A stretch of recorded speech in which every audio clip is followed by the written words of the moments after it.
to be self-evident that all men are created equal. More than 50 years ago, the civil rights movement was making waves across the nation. And here at home, the University of Tennessee's racial barriers began to dissolve. In 1967, the university hired its first black professor, marking a historic move for the university and city. WBIR 10 News reporter Sean Franklin sat down with Dr. Bob Kirk.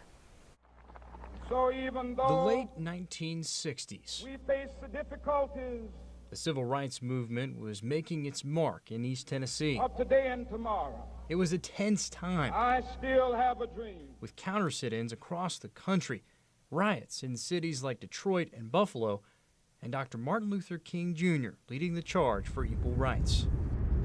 But there was progress on the University of Tennessee's campus. When I got to the University of Tennessee, I can't say that people like me were seasoned, but I felt that I was capable of handling practically anything because I'd had the experience. It was the year University President Andy Holt hired an accomplished African-American professor, Dr. Bob Kirk, who taught health and safety. During the early days, there was more of a family relationship. With Andy Holt here, you just like he was a grandfather, so to speak. He worked part-time initially, and in 1969 was named the first full-time African-American professor at UT.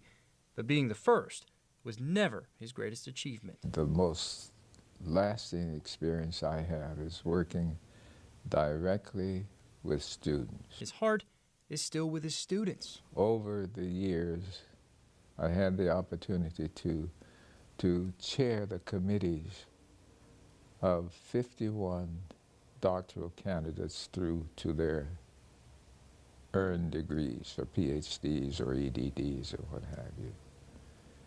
And until this very moment,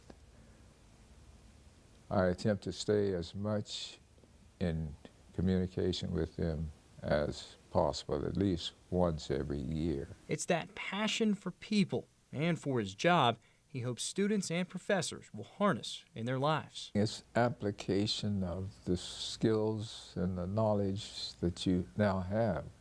Work on honing it. That advice, he says, transcends all racial barriers. And another tip that would do us all well. And I don't care what the color is, but yeah, just get to know people.